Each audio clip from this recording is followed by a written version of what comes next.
বাংলাদেশে মানবাধিকার পরিস্থিতির উল্লেখযোগ্য পরিবর্তন হয়নি বলে মার্কিন যুক্তরাষ্ট্রের পররাষ্ট্র দপ্তরের এক প্রতিবেদনে উল্লেখ করা হয়েছে। সোমবার যুক্তরাষ্ট্রের পররাষ্ট্র দপ্তর প্রকাশিত বৈশ্বিক মানবাধিকার প্রতিবেদনে এ তথ্য উল্লেখ করা হয়। ২০২৩ সালে বাংলাদেশসহ বিশ্বের বিভিন্ন দেশের মানবাধিকার পরিস্থিতি তুলে ধরা হয়েছে ওই প্রতিবেদনে। মার্কিন পররাষ্ট্রমন্ত্রী অ্যান্টনি ব্লিনকেন সংবাদ সম্মেলন করে প্রতিবেদনটি প্রকাশ করেন। এতে বলা হয়, গত বছর বাংলাদেশে মানবাধিকার লঙ্ঘনের বেশ কিছু বিশ্বাসযোগ্য তথ্য রয়েছে। এগুলোর মধ্যে রয়েছে বিচার বহির্ভূত হত্যা, গুম, সরকারের নির্যাতন বা নিষ্ঠুরতা, অমানবিক বা অবমাননাকর আচরণ বা শাস্তি, কঠোর ও জীবনের জন্য হুমকি এমন কারাগার পরিস্থিতি।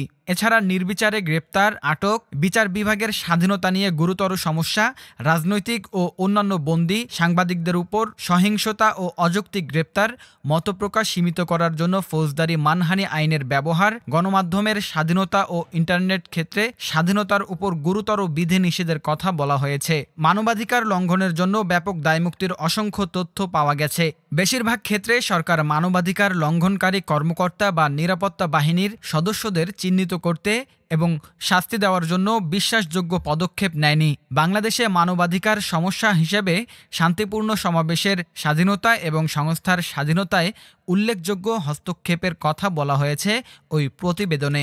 এছাড়া সংগঠন, অর্থায়ন বা বেসরকারি ও নাগরিক সমাজ সংস্থাগুলো পরিচালনায় সুযোগ অত্যন্ত সীমিত করে আইন প্রণয়ন সহ চলাচলের স্বাধীনতার উপর বিধিনিষেধ, অবাধ ও সুষ্ঠু নির্বাচনের মাধ্যমে শান্তিপূর্ণ সরকার পরিবর্তন করতে নাগরিকদের অক্ষমতার কথাও উল্লেখ করা হয় ওই প্রতিবেদনে। প্রতিবেদনে রাজনৈতিক অংশগ্রহণের উপর গুরুতর ও অযৌক্তিক বিধিনিষেধ, সরকারি খাতে বড় রকমের দুর্নীতি, দেশীয় ও আন্তর্জাতিক মানবাধিকার সংস্থাগুলোর উপর গুরুতর বিধিনিষেধও সমস্যা হিসেবে উল্লেখ করা হয়েছে। বাল্যবিবাহ, লিঙ্গভিত্তিক সহিংসতা, যৌন সহিংসতা, ক্ষুদ্র নৃগোষ্ঠীর উপর সহিংসতার তথ্য তুলে ধরা হয়েছে।